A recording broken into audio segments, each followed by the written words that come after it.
बादशाह अकबर को अनेक कलाओं से प्रेम था, परंतु उन्हें संगीत का ज्यादा शौक था।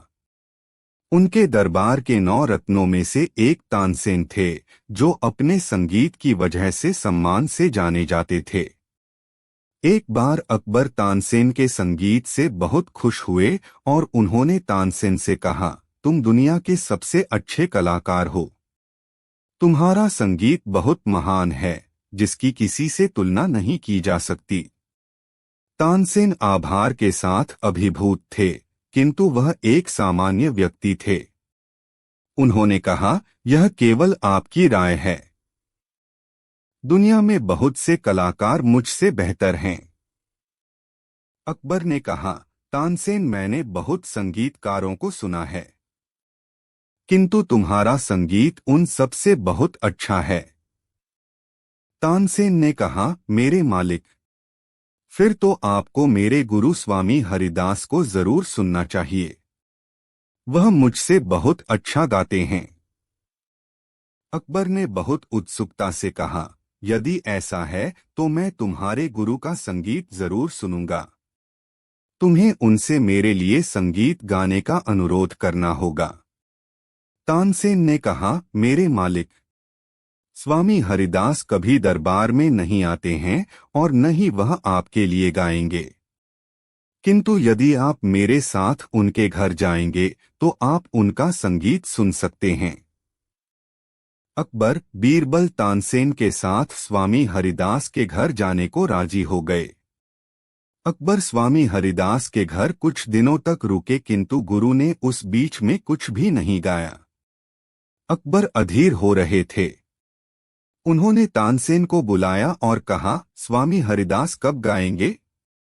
मैं यहाँ 4 दिन से हूँ, किंतु अब तक उन्होंने संगीत का एक शब्द तक नहीं गाया। लगता है मुझे बिना संगीत सुने ही वापस महल में जाना होगा। तानसेन ने कहा, मेरे मालिक, गुरुजी केवल तभी गाते हैं जब उन्हें लगता है कि सही समय है। हमें धैर्य रखना चाहिए। फिर एक सुबह अकबर को एक बहुत ही मधुर स्वर ने नींद से जगा दिया। स्वामी हरिदास गाना गा रहे थे।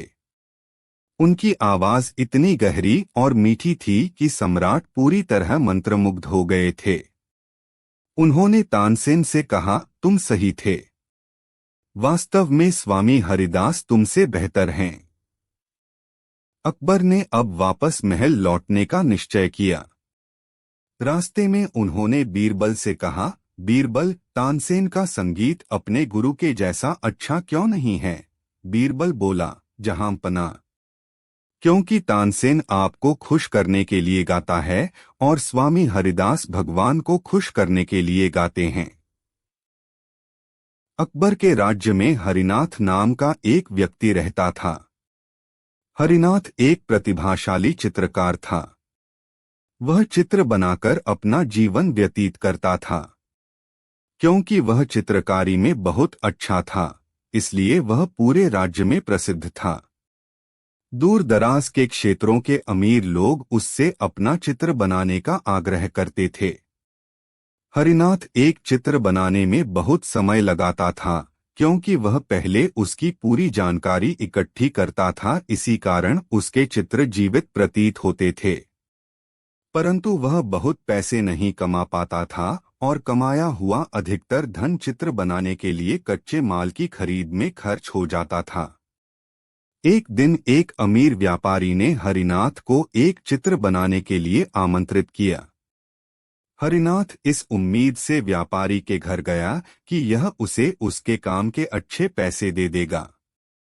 वह कुछ दिनों के लिए वहां रुका और उसने व्यापारी को अपनी चित्रकारी से संतुष्ट करने के लिए कड़ी मेहनत की। किंतु व्यापारी एक कंजूस व्यक्ति था। जब कुछ दिनों की कड़ी मेहनत के बाद चित्र पूरा हो गया, तब हरिनाथ उसे व्यापारी के पास ले गया। कंजूस व्यापारी ने मन में सोचा, यह चित्र तो वास्तव में बहुत अच्छा है, किंतु यदि मैंने इसकी सुंदरता की तारीफ करी तो मुझे हरिनाथ को सोने के 100 सिक्के अदा करने होंगे।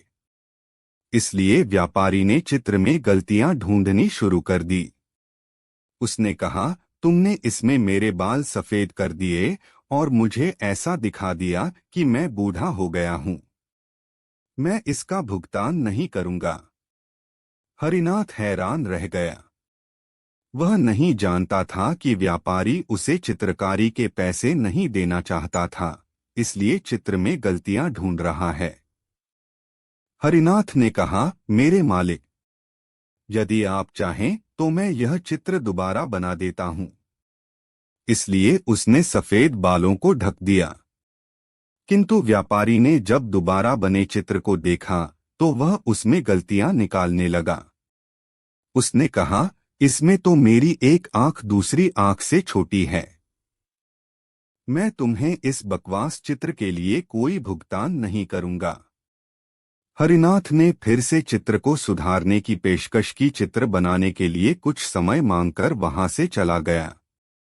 हर बार हरिनाथ व्यापारी के पास चित्र लेकर जाता, परंतु वह उसमें और गलतियां दिखाने लगता। अंत में जब हरिनाथ व्यापारी से थक गया, तब वह बीरबल के पास सहायता मांगने गया। बीरबल ने हरिनाथ से कहा कि वह व्यापारी को बीरबल के घर आने के लिए निमंत्रण दे आए।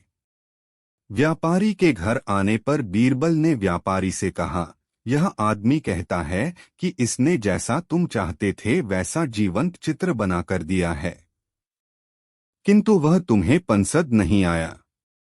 व्यापारी ने कहा, सही कहा, यह चित्र कहीं से भी मेरे जैसा नहीं लगता। बीरबल ने हरिनाथ से कहा, ठीक है हरिनाथ, तुम इस आदमी का दूसरा चित्र बनाओ जैसा कि तुमको पसंद हो। फिर वह व्यापारी को और घूमा और बोला, कृपया आप कल आना और अपना चित्र प्राप्त कर लेना, किंतु आपको 1000 सोने के सिक्के अदा करने होंगे, क्योंकि मैंने देखा है कि हरिनाथ जब कोई चित्र बनाता है तो उसमें कोई गलती नहीं होती। व्यापारी ने सोचा, चित्रकार एक दिन में जो चित्र बनाएगा उसमें बहुत गलतियां होंगी। मुझे गलतियां ढूंढने में ज्यादा मेहनत नहीं करनी पड़ेगी। अगले दिन जब वह व्यापारी आया तो बीरबल उसे एक कमरे में ले गया। कमरे में एक चित्र रखा था। वह कपड़े से ढका हुआ था। जब व्यापारी ने कपड़ा हटाया तो वह आश्चर्यचकित रह गया। यह एक चित्र नहीं बल्कि शीशा था। बीरबल ने कहा, यह बिल्कुल आपकी तरह है। मुझे उम्मीद है कि आपको इसमें कोई गलती नहीं मिलेगी। व्यापारी ने महसूस किया कि वह बीरबल से हार गया है। उसे चित्रकार को चित्र के 100 सोने के सिक्के के अलावा 1000 सोने के सिक्के शीशे के लिए भी देने पड़े। एक बार अकबर गहन सोच में थे, ऐसा लग रहा था परेशान हैं। तब एक दरबारी ने उनसे उनकी परेशानी का कारण पूछा। तब अकबर ने बताया, उनके बेटे सलीम को अंगूठा चूसने की एक गंभीर गलत आदत पड़ गई है। जैसे जैसे वे बड़े होते जा रहे हैं, इस आदत की वजह से हम सभी परेशान हैं, लेकिन शहजादे जिद्दी हैं और किसी की नहीं सुनते।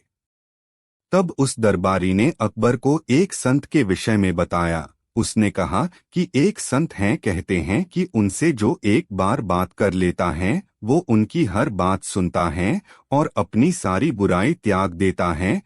उसकी बातें सुन अकबर को अपनी परेशानी का हल उस संत में दिखाई दिया और अकबर ने उस संत को दरबार में लाने का आदेश दे दिया। कुछ समय बाद संत को दरबार में बुलाया गया, उनका आदर सत्कार किया गया। तब संत ने लाने का कारण पूछा। अकबर ने उन्हें सलीम की अंगूठा चूसने की आदत के बारे में बताया और कुछ उपाय करने कहा। अकबर और सभी दरबारी टकटकी लगाए संत को देखने लगे कि वो क्या उपाय करता है, लेकिन संत कुछ देर सोचने के बाद बोला, उसे 1 हफ्ते का समय चाहिए, और ऐसा कहकर वो बिना सलीम से मिले चला गया। उस समय दरबार में महान बीरबल भी मौजूद थे। 1 हफ्ते बाद संत आया और उसने सबसे पहले सलीम को बुलाया और उससे बहुत देर बातें की और उन्हें खेल खेल में यह सिखाया कि अंगूठा चूसना सेहत के लिए हानिकारक है, इसलिए उन्हें ऐसा नहीं करना चाहिए। और सलीम को बात समझ आ गई और उन्होंने सबके बीच कभी अंगूठा न चूसने की कसम खाई। संत ने जो बातें सलीम को समझाई वो सभी आम बातें थी। वो चाहता तो यह बात उसी दिन दरबार में कह सकता है, लेकिन उसने हफ्ते का समय लिया। यह बात अकबर और दरबारियों को हजम नहीं हुई और उन्होंने इसे दरबार की तौहीन माना और अकबर से संत को सजा देने की मांग कर डाली। अकबर भी दरबारियों की बात से सहमत थे और उन्होंने भी सजा देना तय किया। लेकिन जैसे कि वे हर फैसले के पहले बीरबल का मशवरा लेते थे, उन्होंने इस बार भी बीरबल की तरफ देखा और पूछा कि आज तुम इतने खामोश क्यों हो? क्या तुम्हें नहीं लगता इस संत को सजा मिलनी चाहिए? तब बीरबल अपने अंदाज में खड़ा होता है, दरबार के बीच जाकर कहता है कि जहां पनाह में बिल्कुल उल्टा सोच रहा हूं, इसलिए खामोश हूं। सभा में हल्ला मचने लगता है। सभी को आश्चर्य है कि उल्टा मतलब क्या। तब बीरबल कहता है, मेरे हिसाब से ये संत महान हैं, हमें इनसे सीख लेनी चाहिए और गुरु मानकर इनका आशीर्वाद लेना चाहिए और इनके साथ हुई गुस्ताखी की माफी भी मांगनी चाहिए। यह सुनकर सभी को गुस्सा आ जाता है और दरबार में कोहराम मच जाता है।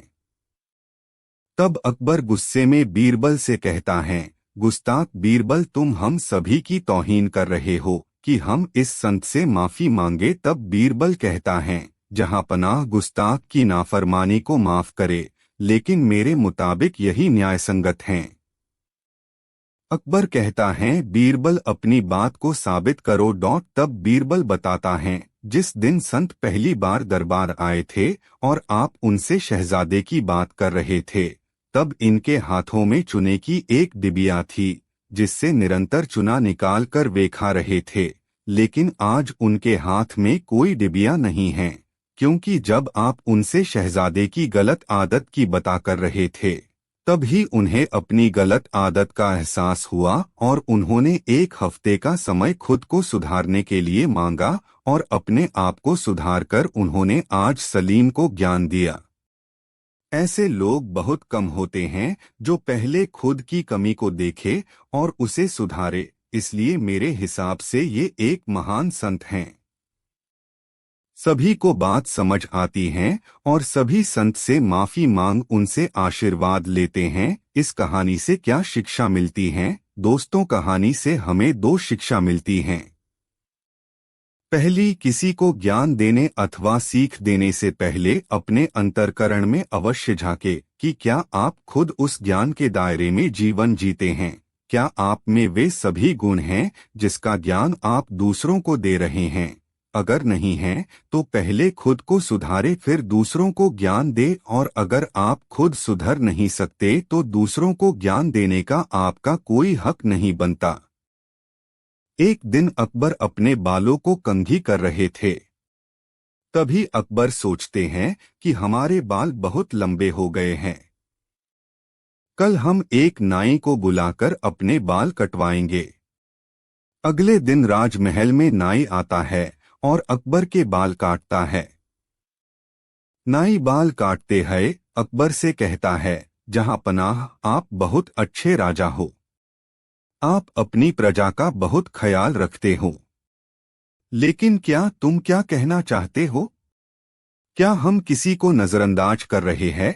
नाई कहता है, जहां पनाह, आप अपनी प्रजा का बहुत ख्याल रखते हो, लेकिन क्या आपने कभी अपने पूर्वजों के बारे में सोचा है कि स्वर्ग में आपके पूर्वज कैसे होंगे? उनको किसी चीज की जरूरत तो नहीं है। अकबर कहते हैं, वे तो स्वर्ग जा चुके हैं और हमें कैसे मालूम पड़ेगा कि उनको किस चीज की जरूरत है? हम अपने पूर्वजों का ख्याल रखते हैं, उनकी रूह की सुकून के लिए दुआएं करते हैं। उनकी याद में हमने शाही मकबरे बनवाए हैं। नाई कहता है, मुझे माफ कीजिए जहां पनाह, मेरा मकसद आपको परेशान करने का नहीं था। क्या आपने कभी सोचा है कि स्वर्ग में आपके पूर्वज कैसे होंगे? अकबर कहते हैं, क्या तुम बेवकूफ हो? भला कोई स्वर्ग कैसे जाकर आ सकता है? तब नाई कहता है, जहांपनाह, मैंने एक सिद्ध बाबा के बारे में सुना है जो किसी को भी स्वर्ग भेजकर वापस बुला सकते हैं। शकील उनके भक्त है। उन्हें बुलाकर आप सिद्ध बाबा के बारे में पूछ सकते हैं। अकबर नाई से कहते हैं, कल उन्हें बुलाकर दरबार में पेश किया जाए। अगले दिन अकबर शकील, नाई और सिद्ध बाबा से मिलते हैं। अकबर बाबा से पूछते हैं, क्या ये सच है कि तुम किसी को भी स्वर्ग भेज सकते हो? बाबा कहते हैं, मैं तो सिर्फ ईश्वर का भक्त हूँ। अगर कोई स्वर्ग जाकर वापस आना चाहे तो यह अवश्य संभव है। यह सुनकर सब चौंक जाते हैं। लेकिन स्वर्ग के सुखों को छोड़कर बहुत कम लोग वापस आते हैं। अकबर सिद्ध बाबा से कहते हैं, हम देखना चाहते हैं कि स्वर्ग में हमारे पूर्वजों को कोई परेशानी तो नहीं है। सिद्ध बाबा कहते हैं, महाराज, आपको किसी ऐसे व्यक्ति को भेजना होगा जिस पर आपको विश्वास हो, जो वापस आकर आपको स्वर्ग के बारे में बता सके। तभी शकील कहते हैं, जहांपनाह, आप बीरबल को भेज दीजिए। इस सभा में सिर्फ बीरबल पर ही विश्वास कर सकते हैं और बीरबल स्वर्ग के सुखों की परवाह न करते हुए जरूर वापस आएंगे। अकबर कहते हैं, बीरबल, क्या आप हमारे लिए स्वर्ग जा सकते हैं? बीरबल कहते हैं, हाँ जहांपनाह, मैं स्वर्ग जा सकता हूँ। बीरबल सिद्ध बाबा से पूछते हैं, योगी जी, ये यात्रा कब शुरू करनी है और मुझे वहां पर कितना समय लगेगा? सिद्ध बाबा कहते हैं, यह विधि दरबार के बगीचे में होगी। मैं एक पवित्र अग्नि जलाऊंगा, उसमें तुम्हें प्रवेश करना है। तब मैं तुम्हारे लिए स्वर्ग का द्वार खोल दूंगा।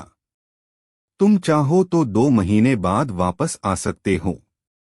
बीरबल कहते हैं, जहांपनाह, आप मुझे 4-5 दिनों का समय दे दीजिए, क्योंकि मैं काफी समय तक बाहर रहूंगा तो कुछ कामों को निपटा देता हूँ। 5 दिन बाद सब लोग बगीचे में इकट्ठे होते हैं। लकड़ियों में आग जलाकर बीरबल को अग्नि के पास खड़ा किया जाता है। सिद्ध बाबा जी कहते हैं कि अब बीरबल स्वर्ग जा चुके हैं। अगर वह स्वर्ग के सुख के जाल में ना फंसे तो वह 2 महीने बाद आ जाएंगे। एक दिन अकबर दरबार में बहुत उदास बैठे होते हैं और कहते हैं, 2 महीने बीत गए हैं, बीरबल अभी तक वापस नहीं आए हैं। हमें बीरबल की बहुत याद आ रही है।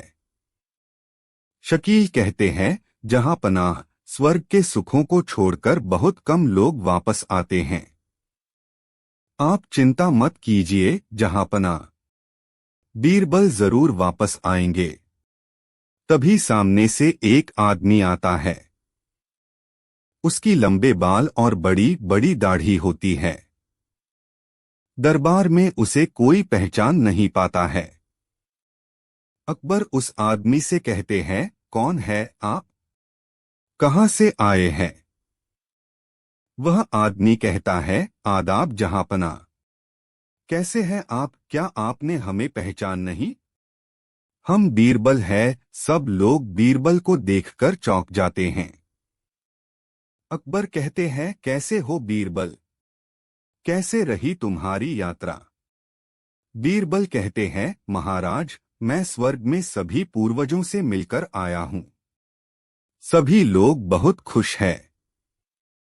सिद्ध बाबा ने सच कहा था, वास्तव में स्वर्ग के सुखों को छोड़कर वापस आना मुश्किल है। अकबर कहते हैं, बीरबल, तुमने अपने बाल इतने लंबे क्यों कर लिए हैं? जहांपनाह, स्वर्ग में आपके पूर्वजों को किसी भी प्रकार की कोई कमी नहीं है। वे लोग वहां पर बहुत खुश हैं। लेकिन पूर्वजों की आपसे एक विनती है कि स्वर्ग में नाई ना होने के कारण वहां पर सभी के बाल लंबे हो गए हैं। कृपया आप यहाँ का एक नाई स्वर्ग भेज दीजिए। तभी अकबर सिद्ध बाबा और नाई को बुलाकर कहते हैं कि अच्छा हुआ हमारे नाई ने हमें सुझाव दिया कि किसी को स्वर्ग भेजना चाहिए। स्वर्ग में हमारे पूर्वजों को एक नाई की जरूरत है। सिद्ध बाबा, कल आप एक पवित्र अग्नि की व्यवस्था करके रखिएगा। कल हम अपने नाई को स्वर्ग भेजेंगे। यह सुनकर नाई अपने पैरों पर बैठकर माफी मांगता है और कहता है, जहां पनाह, मुझे माफ कर दीजिए, मुझसे गलती हुई है। सिद्ध बाबा एक पाखंडी है। यह सब मैंने शकील के कहने पर किया था, क्योंकि शकील बीरबल की शोहरत से जलता है। नाई रोकर कहता है, जहां पनाह, मैं इतनी जल्दी नहीं मरना चाहता। अगर मुझे जलती चिता पर लिटाया गया तो मैं मर जाऊंगा। मुझे नहीं मालूम कि बीरबल स्वर्ग से कैसे वापस आए। यह सुनकर अकबर को बहुत गुस्सा आता है। वे तीनों को जेल में बंद करा देते हैं और बीरबल से पूछते हैं कि तुमने यह सब कैसे किया। अकबर कहते हैं, जहां पनाह, जब सिद्ध बाबा पहली बार दरबार में आए थे और स्वर्ग में जाने की बात कर रहे थे, तभी मुझे शक हो गया था, कुछ तो गड़बड़ है। इसीलिए मैंने आपसे 5 दिनों की मोहलत मांगी।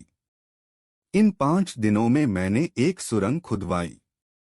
यह सुरंग मैंने उस जगह पर खुदवाई जहां पर पवित्र अग्नि जलने वाली थी, जो सीधे मेरे घर के लिए जाती थी।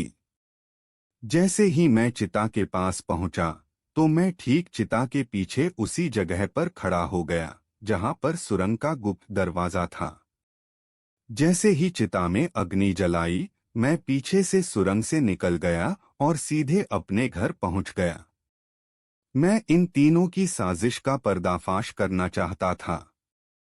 इसीलिए मैंने इन तीनों में से नाई को चुना, क्योंकि नाई इन तीनों में सबसे कमजोर था। इसलिए मैंने अपने बाल लंबे किए और 2 महीने बाद वापस आया। यह सुनकर अकबर बहुत खुश हो जाते हैं और कहते हैं कि बीरबल, तुम बहुत समझदार हो, तुम्हारा कोई जवाब नहीं। एक बार बादशाह अकबर ने दरबार में यह घोषणा करवाई कि उनका पोता पूरे देश में सबसे सुंदर बच्चा है। वह अपने नवजात पोते को बहुत प्यार करते थे। अकबर अपने पोते से इतना अधिक प्यार करते थे कि उस बच्चे के जन्म के बाद अकबर मुश्किल से सम्राट के रूप में अपने कर्तव्यों पर ध्यान केंद्रित कर पा रहे थे। वह बच्चे के साथ पूरा दिन खेलते रहते थे। इससे सभी मंत्री बहुत परेशान हुए। इसलिए जब अकबर ने कहा कि उसका पोता देश का सबसे सुंदर बच्चा है, तो बीरबल ने कहा, जहां पनाह, कृपया नाराज न हुआ। राजकुमार निसंदेह बहुत खूबसूरत हैं, पर मेरे ख्याल से और भी बच्चे हैं जो इनसे भी ज्यादा सुंदर हैं। अकबर ने जब यह सुना तो वे बहुत क्रोधित हुए। उसने कहा, तुम ऐसा कैसे कह सकते हो? मैं सभी मंत्रियों को यह आदेश देता हूं कि वह उस बच्चे को लेकर आएं जिसे वह सबसे ज्यादा सुंदर समझते हैं। यदि वह बच्चे मेरे पोते से ज्यादा सुंदर हुए तो मैं सहमत हो जाऊंगा, जैसा बीरबल ने कहा है। इसलिए अगले दिन हर मंत्री अपने साथ एक बच्चा लेकर दरबार में आया, पर बीरबल कहीं दिखाई नहीं दे रहा था। फिर कुछ समय के बाद बीरबल दरबार में आया। वह पसीने से भीगा हुआ था। अकबर ने पूछा, कहाँ है वह बच्चा जिसे तुमने मेरे पोते से ज्यादा सुंदर बताया था? बीरबल ने कहा, महाराज, मैंने दरबार में बच्चे को लाने की कोशिश की, लेकिन उसकी माँ ने मुझे ऐसा करने नहीं दिया। यदि आप एक सामान्य इंसान की तरह तैयार हो सकते हैं तो हम बच्चे को देखने के लिए जा सकते हैं। अकबर और उसके कुछ मंत्रियों ने सामान्य लोगों की तरह कपड़े पहन लिए और बीरबल के साथ उस बच्चे को देखने चल पड़े। लंबे समय तक चलने के बाद वे एक झोपड़ी के पास पहुंचे। एक बच्चा झोपड़ी के बाहर गंदगी के ढेर पर खेल रहा था। वह गंजा था और धूल में लिपटा हुआ था। उसकी एक आंख दूसरी आंख से छोटी थी और उसकी नाक से पानी गिर रहा था। अकबर ने बीरबल से कहा, आपको लगता है कि यह बच्चा राजकुमार से ज्यादा सुंदर है? यह तो बहुत ही बदसूरत है। जैसे ही अकबर ने यह कहा, बच्चे की मां झोपड़ी से बाहर आ गई। वह उस आदमी पर बहुत गुस्सा होने लगी जो उसकी झोपड़ी के सामने खड़ा होकर बच्चे को घूर रहा था। उसने कहा, तुम कौन हो? तुम्हारी हिम्मत कैसे हुई मेरे बच्चे को बदसूरत कहने की? निकल जाओ यहाँ से। और फिर उसने बच्चे को गोद में उठा लिया, अपने साड़ी के पल्लू से उसका चेहरा पोंछते हुए उसे चूम लिया। उसने बच्चे से कहा, मेरे प्यारे बेटे, इन लोगों को मत सुनो, तुम इस देश में सबसे सुंदर बच्चे हो। और वह छोटे बच्चे को अंदर ले गई। अकबर समझ गया कि बीरबल क्या कहना चाहता था। उसने कहा, अपने माता पिता के लिए हर बच्चा देश में सबसे सुंदर होता है। बीरबल मुस्कुराया और कहा, और समय आने पर अपने दादा दादी के लिए भी। एक बार आगरा शहर में एक कसाई रहता था। वह एक ईमानदार व्यक्ति था जो न तो मिलावटी मांस बेचता था और न ही मांस का अधिक दाम लेता था।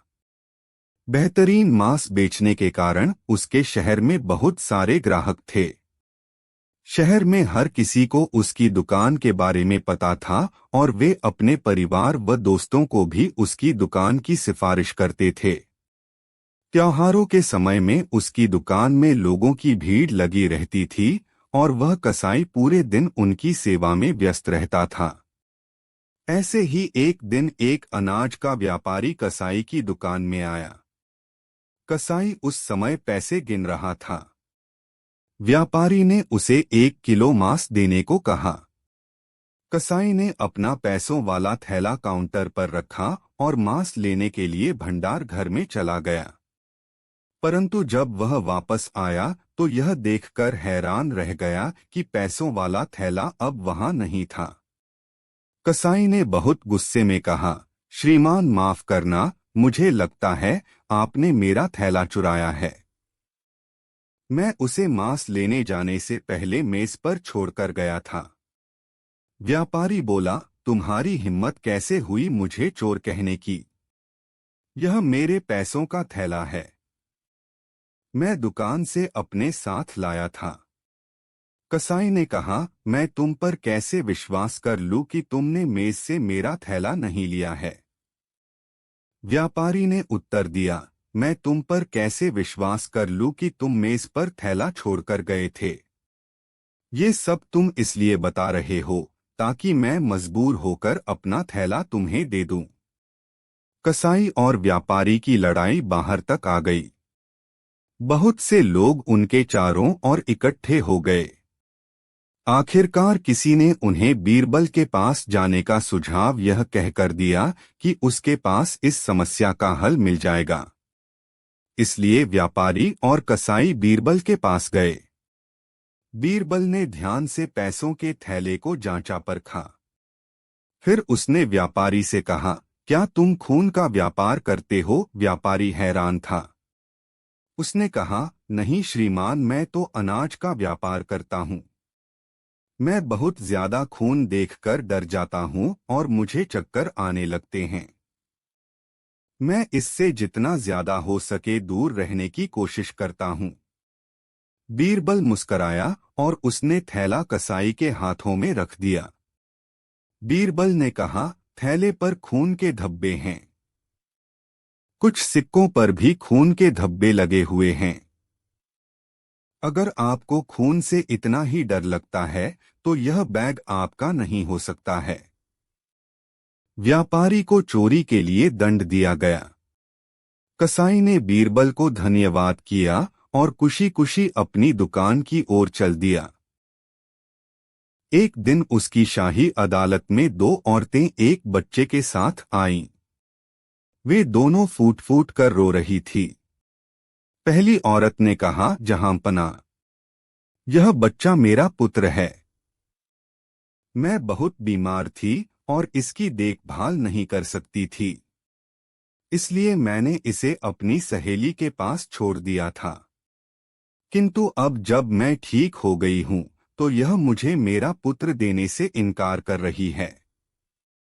इस पर दूसरी औरत ने चीखकर अकबर से कहा, मेरे भगवान, यह झूठ बोल रही है।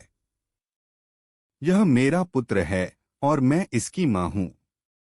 यह औरत इस तरह की कहानियां सुनाकर मेरे पुत्र को ले जाना चाहती है। अकबर यह निश्चय नहीं कर पा रहे थे कि औरतों को कैसे न्याय दिलाया जाए। उसने अपने सबसे बुद्धिमान मंत्री बीरबल को अदालत में बुलाया। बीरबल ने एक के बाद एक दोनों औरतों की बात सुनी और सिर हिलाया। फिर वह अकबर की ओर झुका और बोला, जहांपना, दोनों ही औरतें इस बच्चे की मां होने का दावा कर रही है, इसलिए हम इन दोनों को बच्चा दे देते हैं। बादशाह के साथ साथ अदालत ने भी बीरबल को आश्चर्य से देखा। बीरबल ने द्वारपाल से कहा, इस बच्चे को पकड़कर शाही कसाई को दे दो और इसे 2 भाग करने को कहो। जब द्वारपाल ने पहली औरत के हाथ से बच्चे को लिया तो वह जोर से चिल्लाई और बादशाह के पैरों पर गिर गई। उसने विनती की, दया मेरे प्रभु, मेरे बच्चे को नुकसान मत पहुंचाओ। दूसरी औरत को ही मेरे बच्चे को रखने दो। मैं अपनी शिकायत वापस लेती हूं। मैं अपने बच्चे से बहुत प्यार करती हूं और उसे हानि पहुंचते हुए नहीं देख सकती। बीरबल मुस्कराया और अकबर से बोला, महाराज, यही बच्चे की असली मां है। एक मां कुछ भी सहन कर सकती है, किंतु उसके बच्चे को कोई हानि पहुंचाए यह वह सहन नहीं कर सकती। अदालत में मौजूद हर किसी ने बीरबल की बुद्धि की सराहना की। अकबर ने बीरबल को इस समस्या को सुलझाने के लिए सुंदर उपहार दिया।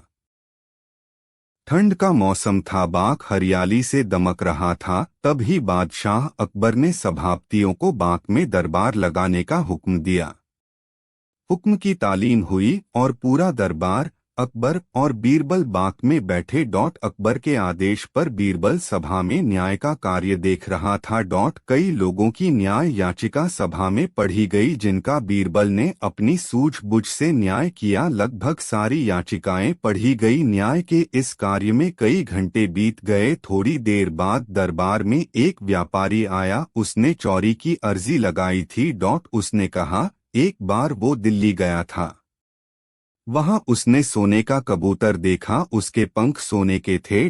उसने वो कबूतर पूरे 10 सोने के सिक्के देकर खरीदा था। दिल्ली से आने के बाद उसने उस कबूतर को अपने घर में पिंजरे में रखा था और रोज सुबह और शाम उसे दाना डालता था। रात्रि को उसने दाना डाला था, लेकिन अगले दिन उसने बाहर जाना था, इसलिए यह कार्य घर के नौकरों को सौंप दिया। जब वह वापस आया तो कबूतर पिंजरे में नहीं था। अब उसे नौकरों पर शक है कि उन्होंने मेरे कबूतर को मार दिया, पर उसके पास कोई सबूत नहीं है। व्यापारी के शक के आधार पर घर के नौकरों को दरबार में लाया गया। उसने कई सवाल पूछे पर किसी ने कोई उत्तर नहीं दिया। समझना मुश्किल था कि कबूतर को किसने गायब किया। तभी बीरबल उठा और नौकरों के चारों तरफ चक्कर लगाते हुए उसने जोर जोर से हंसना शुरू कर दिया। अकबर ने हंसने का कारण पूछा। तब बीरबल ने हंसी रोकते हुए बोला, महाराज, चोर तो हम सबके सामने ही हैं। उसने जब कबूतर को पकड़ा तो कबूतर के पंख उसकी पीठ पर कमीज के ऊपर चिपक गए, जिसे वो हटाना भूल गया और दरबार में आ गया। बीरबल की बात सुनकर एक नौकर घबराया और उसने अपने हाथों को अपनी पीठ पर फेर का जानने का प्रयास किया कि क्या उसकी कमीज पंख हैं। ऐसा करते उसे बीरबल ने देख लिया और झट से उसे आगे कर चोर के रूप में दरबार में पेश किया। सबने उसकी कमीज देखी जिस पर कोई पंख नहीं था। तब बीरबल ने कहा, उसने चोर को पकड़ने के लिए झूठ कहा था। उसे पता था जिसने चोरी की है वो जरूर अपनी पीठ की तरफ अपने हाथ बढ़ाएगा और अन्य नौकर सहजता से दरबार में खड़े रहेंगे, और वही हुआ। इस तरह बीरबल ने सोने के कबूतर की चोरी का न्याय किया, जिसे देखकर फिर से अकबर ने बीरबल की तारीफ की और सभी दरबारियों का चेहरा उतर गया। एक बार की बात है, अकबर और बीरबल कहीं जा रहा था। जैसे ही वो जंगल के नजदीक गया तो बीरबल नजर एक तुलसी के पौधा पर पड़ा, और फिर बीरबल बोल उठा, राजा साहब थोड़ा रुकिए, हम थोड़ा तुलसी माता को प्रणाम करके आता हूँ। यह कहकर बीरबल चल दिए। बीरबल और फिर बीरबल गया और तुलसी के पौधे को प्रणाम करके वापस आ गया। जैसे वो अकबर के समक्ष गया, अकबर ने पूछा, तुम उस पौधे को क्यों प्रणाम कर रहे हो? बीरबल ने कहा, वो मेरी माँ है। अकबर को यह बात सुनकर गुस्सा आ गया और वो फिर कहने लगा कि जंगल का पौधा कैसे किसी का माँ हो सकता है। और वो गया और तुलसी का पौधा को उखाड़कर फेंक दिया। बीरबल समझ गया कि राजा साजाब को अहंकार हो गया, और फिर वो चुपचाप राजा के साथ चलने लगा। जैसे ही थोड़ा दूर गया उसका नजर एक कांच का पौधा पर पड़ा। बीरबल तुलसी के महत्व को समझाने के लिए बीरबल ने राजा साहब से एक निवेदन किया कि आप थोड़ा देर के लिए यहाँ पर रुकिए, मैं अपने पिताजी का दर्शन करके आता हूँ। बीरबल थोड़ा दूर गया और कांच के पौधे को प्रणाम करके वापस आ गया। अकबर ने फिर बीरबल से पूछा, ये कौन था? बीरबल ने कहा, ये मेरा पिताजी है। अकबर ये बात को सुनकर अकबर को फिर गुस्सा आ गया और वो गया और कांच के पौधा को नोचकर उखाड़ने लगा। फिर क्या, राजा साहब का पूरा शरीर में कांच का छोटा छोटा कांटा चिपक गया और फिर पूरा शरीर खुजलाने लगा। अकबर थोड़ा ही देर में बेचैन हो गया और फिर बीरबल से कहने लगा, बीरबल कोई उपाय बताओ, मेरे पूरा शरीर खुजला रहा है। बीरबल ने कहा, आपने तुलसी माता को नुकसान पहुंचाया है, इसलिए पिताजी गुस्सा हो गया है। अकबर, अरे यार अजीब है, ये जंगली माता पिता तुम्हारा, अब मैं क्या करूं, तुम ही जल्दी बताओ। बीरबल ने कहा, अब आपको तुलसी माता से माफी मांगनी होगी, तभी आपका खुजली शांत होगी। इसके लिए पहले आपको नदी में स्नान करके आपने जहां से तुलसी का पौधा उखाड़ा था वहीं पर आपको फिर से लगाना होगा। अकबर, और फिर अकबर ने बीरबल की बात मान गया। अकबर का दरबार लगा हुआ था, तभी उस दरबार में कुछ सैनिक एक आदमी को पकड़ कर लाए और अकबर से कहने लगे कि यह वह आदमी है जो हर रोज चोरियां करता है, आज हमने पकड़ लिया है। अकबर ने उस आदमी से पूछा कि तुम चोरी क्यों करते हो? उस आदमी ने कहा कि मैंने चोरी नहीं की है, मुझे तो सैनिकों ने ऐसे ही पकड़ लिया है। तभी सैनिकों ने कहा कि जिस घर में चोरी हुई है उस घर में इस आदमी की चप्पल मिली है, जिसके आधार पर हम पकड़कर लेकर आए हैं। अकबर ने कहा कि अब तुम्हारी चोरी का हमारे पास सबूत है, इसलिए कल तुम्हें सजा मिलेगी। उस आदमी को कैद कर लिया गया। बीरबल ने जब यह देखा तो उसे यकीन नहीं हो रहा था, क्योंकि वह आदमी सच बोल रहा था। बीरबल को ऐसा लग रहा है कि इस आदमी के साथ कुछ गलत हो रहा है, वह चोर नहीं हो सकता है। इसलिए बीरबल उस आदमी से मिलने के लिए गए। बीरबल ने पूछा कि क्या तुमने चोरी की है? उस आदमी ने कहा कि मैंने चोरी नहीं की है, बट इन्हें जो चप्पल मिली है वह मेरी चप्पल है। कल रात मेरे घर के बाहर से किसी ने चोरी कर ली थी, इसी आधार पर वह मुझे चोर बता रहे हैं। बीरबल ने कहा है कि तुम्हें चिंता करने की कोई जरूरत नहीं है,